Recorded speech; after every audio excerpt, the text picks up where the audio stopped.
Hi, I'm Dr. Sandra Chambers. Welcome.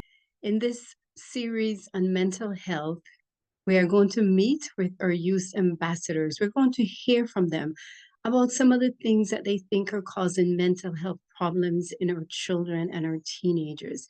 They're going to talk about what are some of the solutions that we can do to address these mental health problems. If you are a young person facing a mental health problem, or you know of someone who is facing a mental health problem, we ask that you reach out to someone. It could be a friend, parent, guardian, neighbor, teacher, guidance counselor, pastor, someone that you know that you can trust, that you can confide in. At the end of this video, we're also going to show you the mental health crisis number, telephone number that you can call to get access to the help that you need. We also to encourage you to turn to God because God knows you better than anyone else, and God can give you the help that you need. Just turn to Him, just trust in Him, and just have faith and confidence in Him that He will provide you with the resources that you need as well. So let's join in as we hear from our youth ambassadors. This series is in three parts, and we ask that you just listen to the three parts so that you can get all the information that you need. Thanks, and welcome again. What kind of issues are you finding that our young people are facing? So, for example, the past of that parent can affect the future of the child. Like, for example, their parents didn't raise them right. Like they let them do whatever they want. They didn't like tell them what's right from wrong.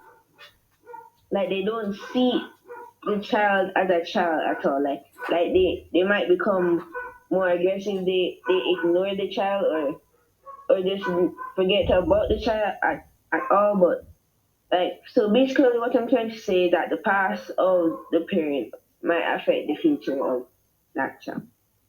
Yes, that is very interesting. That is a very, very astute comment that you made there, Marquise, that the past of the parent can affect the future of our children. So, in Ketan, Parents things that parents do is like compare the children. So like when they compare them, it makes it hard for other person, like for that person to actually upgrade, or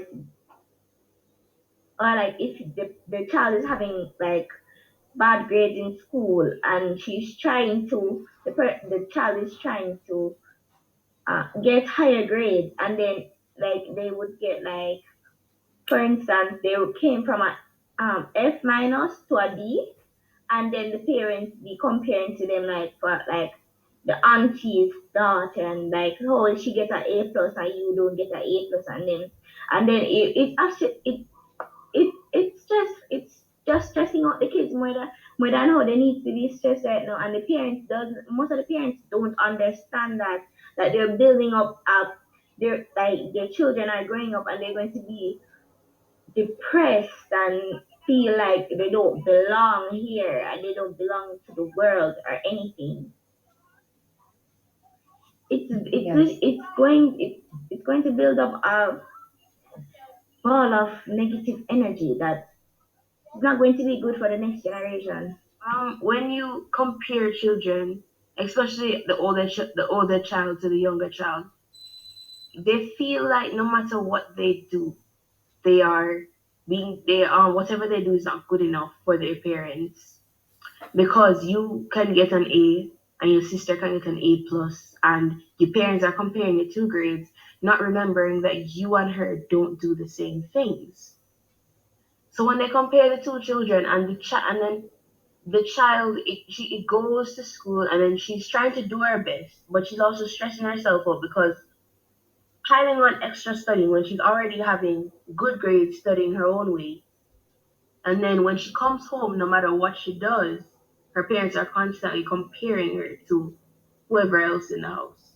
And it is not good for the child's mental health, especially because it can lead to depression because they feel as if Nothing they will do will be ever good enough for their parents, their guardians, basically the person that checks and watches over them.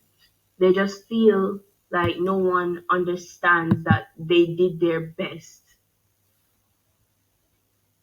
So you're talking, yeah, very good. And I think part of it is, I think sometimes as parents, we don't realize that everyone is different, that God made us all as individuals. God made us different, gave us different talents, gave us different abilities, so our physical makeup is different. And I think sometimes as parents don't realize that the emotional, the mental makeup of each child is different. Just as they look differently outside, they're also different inside. But do you think it is challenging, difficult, especially in our Jamaican context, to go and speak to your parents and say, you know, I am different than, my younger brother, my older sister. I am not the same as my auntie's children. Is it something that you think it is a challenge to go and say that to a parent or a guardian? Well, if you're speaking Jamaican culture, most Jamaican parents, they don't want it. If they say something, they don't want you to contradict what they say. Mm-hmm. So most Jamaican parents believe that if I say something, for example, if the parent says something, the children must live by that. So it is. So the children feel as if they can't go and talk to their parents about anything because they won't understand in the way that they would. So going up to a parent, especially a Jamaican parent, and telling them that I'm different from my siblings, and they're going, especially if you're the older sibling, they're gonna tell you that you should be doing better than your younger sibling because you've been through it before. And sometimes the parents don't doesn't like as much as they try to, because I know some parents do try, they just don't understand the child as even when the child is explaining, breaking it down, they just don't understand in the way that the child would understand.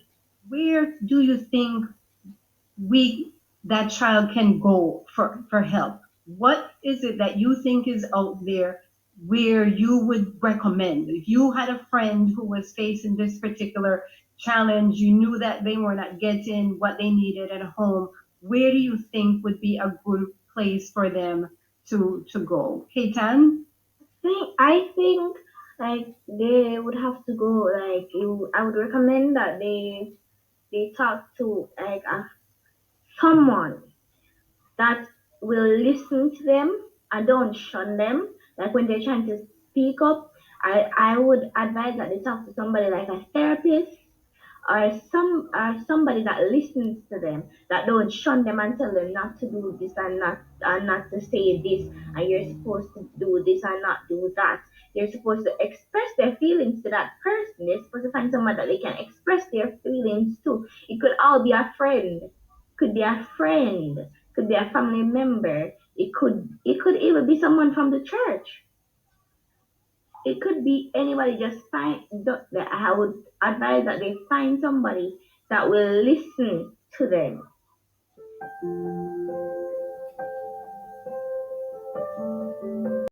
So you've just seen part two of our series on mental health that our teens are facing here in Jamaica.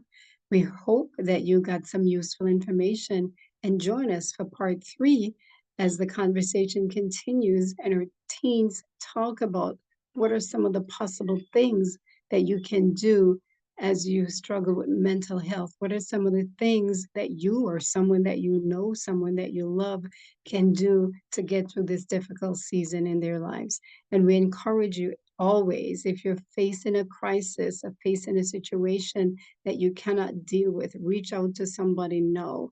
Reach out to someone listed on the hotline, reach out to the police, reach out to the medical facility, a friend, uh, teacher, guidance counselor, some pastor, someone that you can trust, someone that you can confide in.